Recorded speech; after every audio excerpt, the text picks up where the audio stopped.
Alright, it's time to do a little bit of predictions. Carwin versus Lesnar, UFC 116.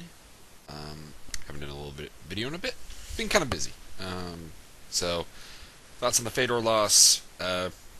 Just kind of watch MMA Professor, Phantom UFC fan, his videos, MMA analyst videos. I pretty well agree with the statements there, the sentiments there.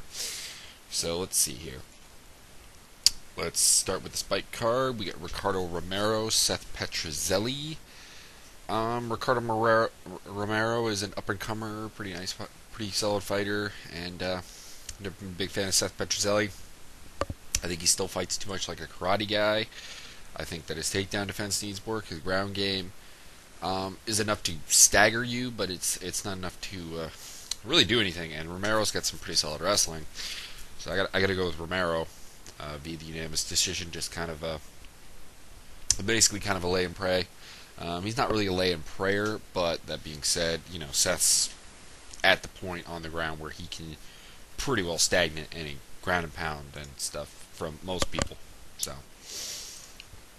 he'll probably hang in there. Brendan Schaub versus Chris Tusher. Gonna go with Chris Tusher. Anyone that's tried to take down Brendan Schaub has pretty much been able to do it. That includes D'Amico Rogers on the show and John Madsen on the show. He does have a lot of KO power, and we have seen Tusher, KO by Gabriel Gonzaga, but that was after a considerably, ball-shattering shot. Schaub's ground game, I think, still needs a little bit of work. I think Schaub's chin itself is a little bit questionable, although I don't think Tusher will really test that. I just think that Tusher, he trains with Brock Lesnar. He's one of Brock Lesnar's primary training partners. I think he should be able to take down Schaub, should be able to control him. If Schaub were to win, it wouldn't surprise me. Perhaps the method would, but, he could knock him out. He does have very good boxing, very good power. He comes from Greg Jackson's camp, which, means he's going to be in there with a game plan. But, I think, if this fight happens 10 times, I think 7 times out of 10 Tusher wins. I think 3 times out of 10 Schaub wins. Anyways, on to the main card. George Saueropoulos, Kurt Pellegrino. Heard a lot of weird stuff about this, that Pellegrino has a better chance than Joe Stephenson. I don't really understand why this is. I'm not saying this just because Pellegrino got beat by Stephenson. I'm saying this in the sense that people are like, well, Pellegrino's a better grappler than Stephenson. I don't think he is. I think defensively he's actually a considerably terrible grappler. Everyone he's fought has got him into just a bad spot, and a lot of people have finished him. See the Nate Diaz fight, see the Thiago Tavares fight, see even the Fabricio Camoes fight that he just came off of the win on.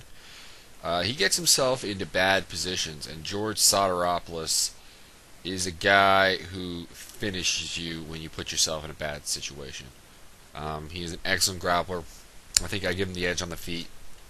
Pellegrino has the edge in wrestling, but it's one of those things where wrestling is an important thing to have an advantage on. But if you can't stop the guy's submissions and you can't outstrike him, I don't think it's really all that useful. Pellegrino's cardio also is still a bit questionable in my opinion. It's getting better all the time, but it's still, I think, one of the weak spots of his game, and I think Saueropoulos will get him probably in the 3rd round with a sub. I don't know why I'm so tired. I just kind of am. Could be not having anything to do today, really. Krzysztof Izinski, Stephen Bonnar.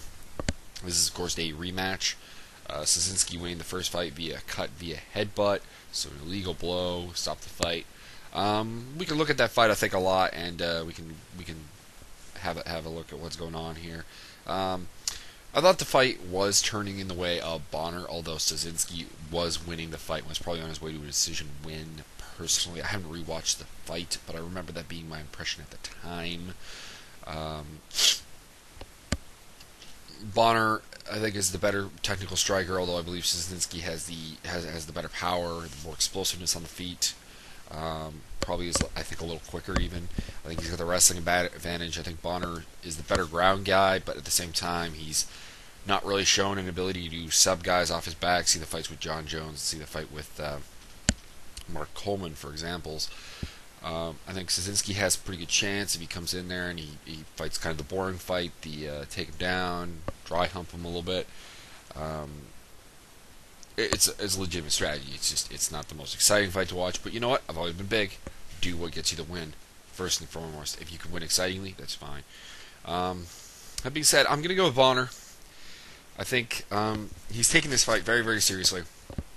A word from his camp is that he's looking really good. He's looking back to sort of his old self. Um, I think it's going to take a while. Bonner's got good cardio, and Szynski's cardio is sometimes a tad bit questionable. Going to go with Bonnar with a third round submission. I think it's about time he finally showed off some of that ground skill. Finally getting that, the long-awaited submission that seems to just never happen. So I'm going to go with Stephen Bonnar, third round sub. Matt motherfucking Brown and Chris Lytle, another rematch. Lytle won the first fight. I think Brown has progressed as a fighter, and I think Lytle's actually gone backwards as a fighter. People are always going to talk about the pro boxing skill of Chris Lytle. To be honest, it's not there anymore. He is becoming a Chris Lieben style brawler almost. He's going for the knockout. He's going for the fight of the night, and that's all well and good because he still is winning.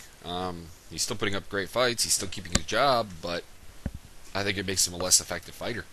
I think Matt Brown at this point in his career has a lot of the tools to take care of Chris Lytle.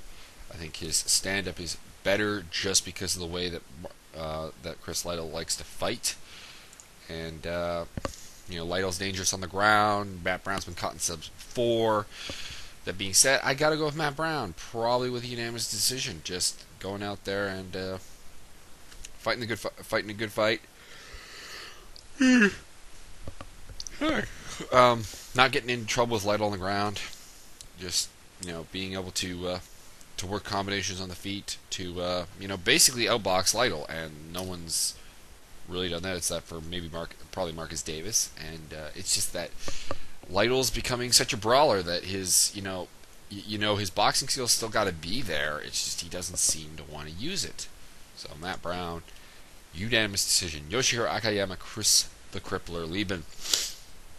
I think people are underselling this fight a little bit in the fact that they think Lieben will be finished quickly. Lieben is still a tough guy. Lieben is still a guy who is very hard to submit.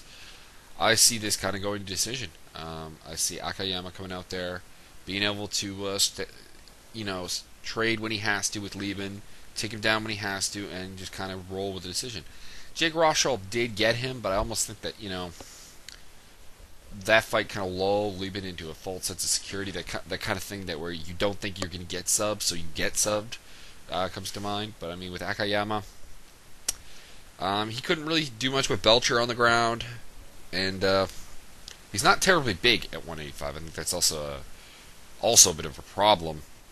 Lieben is a decently sized 185er. I think Lieben can stay out of the subs, but he will lose unanimous decision just on the basis of well-rounded skills. His stand-up, I think, is not as good as Akiyama's. I think it is on the power level. He's got a chin. He's willing to go out there. If you brawl with Lieben, it really doesn't matter who you are. You're in trouble. You could be a great striker, and it doesn't work. But I think Akiyama will be smart enough to stay out of the brawl. I was more excited with the Vanderlei Silva fight, though, of course. Brock Lesnar, Shane Carwin.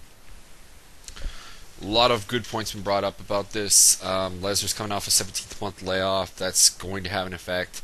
Carwin's had a pretty long layoff, too, but he's been training, I think, a fair bit more. He also wasn't facing a life-threatening disease in some ways.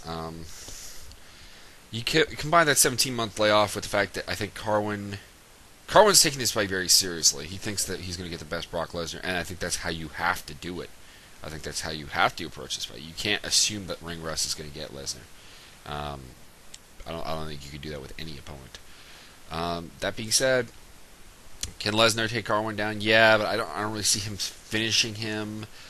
You look at the Randy Couture fight. I think that's the fight that you got to look at. And Randy was able to do some things with Brock that a smaller man really shouldn't have been able to do. And you kind of think Carwin doesn't have the wrestling pedigree of Randy Couture, but he is younger by somewhere around a decade.